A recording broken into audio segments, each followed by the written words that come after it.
Iniciando a conversa de redação, participação do Eduardo Costa, do Lucas Ragazzi, do cientista político Malco Camargos e da nossa colunista de economia, Rita Mundim. Você, ouvinte, internauta da Itatiaia, também pode participar opinando pelo nosso chat no YouTube. Inclusive, faça a sua inscrição no canal da Itatiaia, ative as notificações, dê o seu like, mande a sua opinião, interaja com a gente. A gente quer conversar aqui na programação da Itatiaia, principalmente aqui na conversa de redação. Belo Horizonte é a segunda capital do país com o maior número de moradores em situação de rua. Em 10 anos, houve um crescimento de 270%. O Jornal da Itatiaia começou a exibir hoje uma série de reportagens sobre a explosão do número de pessoas que vivem nas ruas. Eduardo Costa, você é um profundo conhecedor da cidade de Belo Horizonte, principalmente pela sua experiência aqui na Itatiaia. O que você pode comentar sobre essa explosão do número de moradores, sobre a presença dele nas ruas, atuação do poder público, de entidades não governamentais, os reflexos para o comércio? Bom dia para você, ótima semana. Bom dia para todo mundo, boa semana para todo mundo. Quando eu vejo o prefeito Calil dizer que agora ele tem vínculos com o PT, mas que não tinha, eu fico olhando para alguns exemplos práticos. Um deles é esse. Só tivemos situação parecida, não igual, mas parecida com essa atual, em termos de moradores em situação de rua, na época do governo Patrus. Patrus foi um cidadão que fez muita coisa boa. Eu sempre elogio aqui o orçamento participativo e tal. Mas o Patrus deixou encher a cidade de gente. Veio o Pimentel e, com a ajuda da Itatiaia, que atuou junto ao deputado Célio Moreira, para retirar uma pendência judicial, atuou junto ao Legislativo, o Judiciário, para poder remover obstáculos.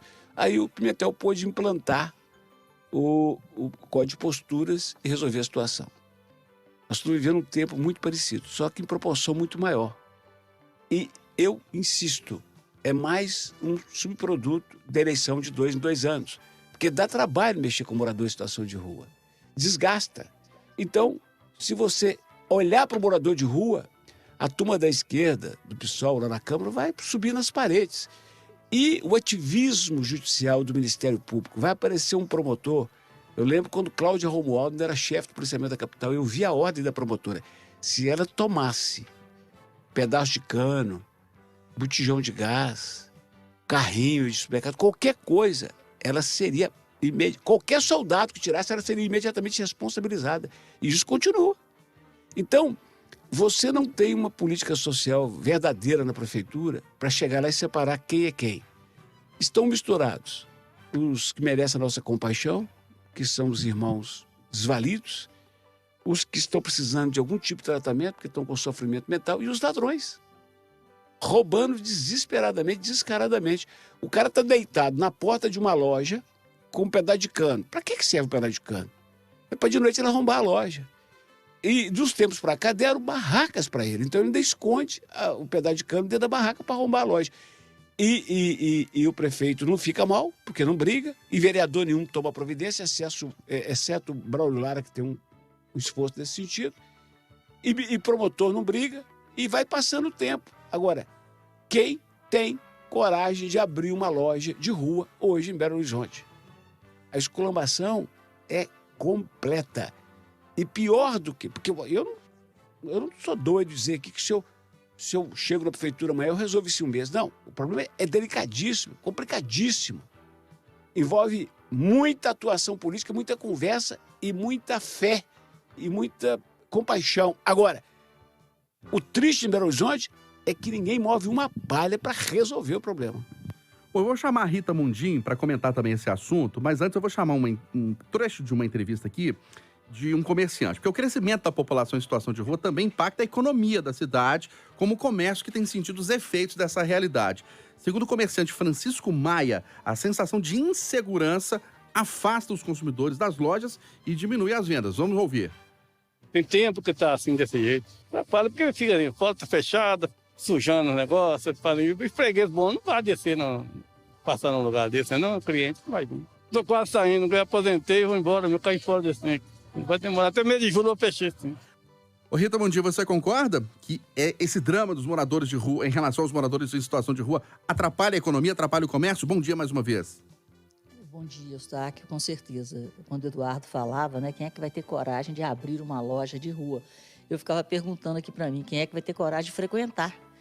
Então, o cara não tem coragem de abrir e o público não tem coragem de frequentar. E a gente tem que lembrar que a rua, né, as praças, são equipamentos coletivos, são nossos. Então, o que está acontecendo é a falta de uma política pública permanente. Você não pode ter uma política que termine. Você tem que ter uma política permanente e flexível, porque a pandemia, ela de certa forma, ela turbinou o problema. Então, se já havia uma política, ou se quase não havia, então nós temos que ter um olhar bem focado para resolver um problema que é de toda a população.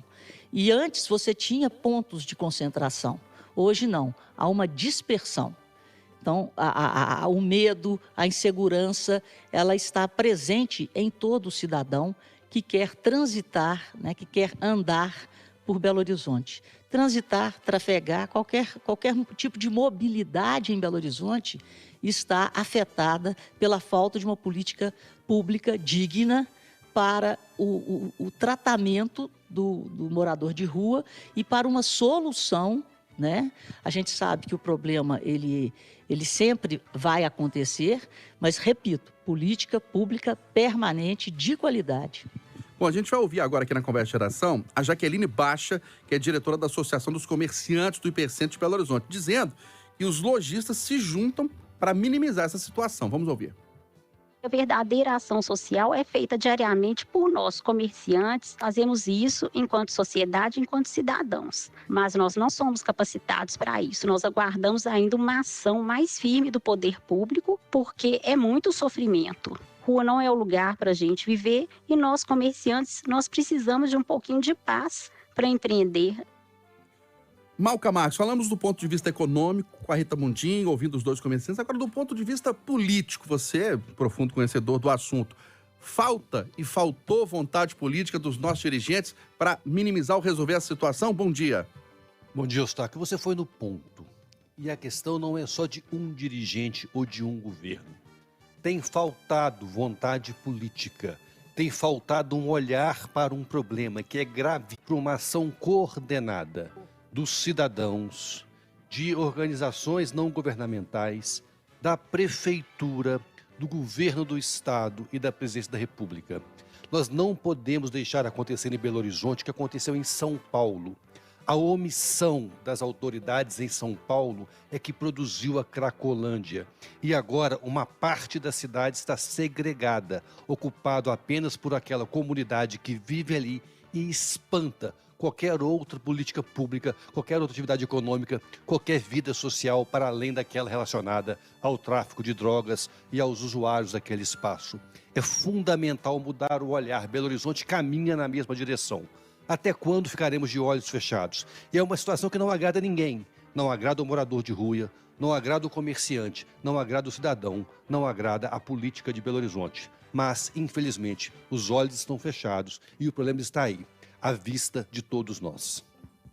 Ô Lucas Ragazzi, e o que dizer a respeito dessa situação dos moradores de rua? Um aumento de quase 4 vezes, 270% nos últimos 10 anos. Bom dia para você. Bom dia, Eustáquio. Bom dia a todos que participam aqui do Conversa, aos ouvintes.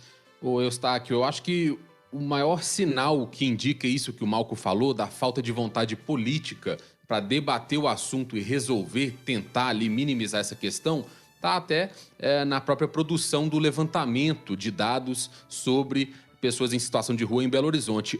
O último levantamento feito pela Prefeitura de Belo Horizonte sobre a situação dessas pessoas que estão na rua foi feito em 2017, ou seja, já está passando de 5 anos do último levantamento, da última pesquisa da Prefeitura sobre essa população. É um sinal mesmo, então, de descaso, né? É um sinal de que a Prefeitura não está nem se mobilizando para entender o perfil dessas pessoas e o que está acontecendo e o que dá para fazer a partir desses dados, né? Política pública, você cria a partir de informação, como que a gente vai solucionar. Se você não sabe nem o número exato de pessoas, nem o perfil delas que estão nas ruas, fica difícil você combater isso. E a grande questão, é lógico que tem a crise econômica, a gente tem uma situação de desemprego complicadíssima, afetada muito pela pandemia, como a Rita colocou, e uma crise no Brasil que vem há 10 anos praticamente, que a gente está numa crise, numa queda econômica muito complicada, mas é sinal também que a gente não estava preparado aqui em Belo Horizonte para esse aumento do número de pessoas em situação de rua. Será que o poder público municipal não poderia ter reformulado? Já tem quanto tempo que o número de moradores de rua está crescendo e a gente vê isso visualmente andando pelo centro da cidade, por alguns bairros, determinadas regiões da cidade. Então, infelizmente, é falta de planejamento, é a falta de interesse político, principalmente, para solucionar essa situação. E amanhã aqui no Jornal da Itatiaia, no segundo episódio dessa série especial sobre os moradores em situação de rua, a gente vai falar justamente sobre os impactos no comércio e na economia de Belo Horizonte.